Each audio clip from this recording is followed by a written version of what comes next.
যুদ্ধবিরতি ঘোষণার মাত্র ৪৮ ঘণ্টার মাথায় কি আবার ইরানে বড় হামলা শুরু হতে যাচ্ছে? ইউএস এয়ারফোর্সের ভয়ঙ্কর বি-52 বোমারু বিমানগুলো কি আবার আকাশে উঠবে? লেবাননে ইসরায়েলের তীব্র হামলা আর হরমুজ প্রণালী নিয়ে দুই পক্ষের অবস্থানের কারণে যুদ্ধবিরতি এখন খুবই দুর্বল।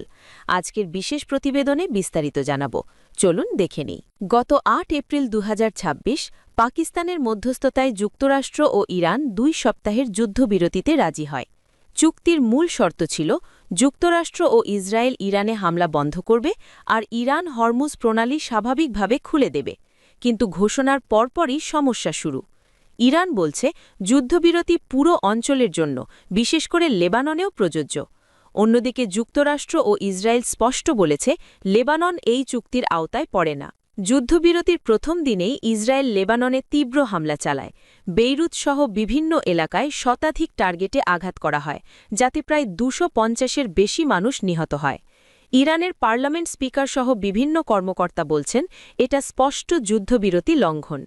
ইরান হরমুজ প্রণালী আবার সীমিত করে দেয় এবং বলে চুক্তির কয়েকটি শর্ত ভঙ্গ হয়েছে।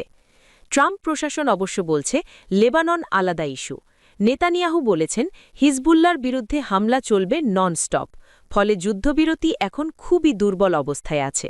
যুদ্ধের সময় যুক্তরাষ্ট্রের সবচেয়ে ভয়ঙ্কর অস্ত্র ছিল বি-52 স্ট্র্যাটোফোর্ট্রেস বোমারু বিমান। এই বিমানগুলো যুক্তরাজ্য থেকে উড়ে ইরানের আকাশে গিয়ে হাজার হাজার টন বোমা ফেলেছে। ইরানের এয়ার ডিফেন্স দুর্বল হয়ে যাওয়ার পর বি-52, বি-1 এবং বি-2 বিমান সরাসরি ওভারল্যান্ড মিশন চালায়। যুক্তরাষ্ট্রের জয়েন্ট চিফস অফ স্টাফ বলেছেন অপারেশন এপিক ফিউরিতে ৬০টির বেশি বোমারু মিশন হয়েছে।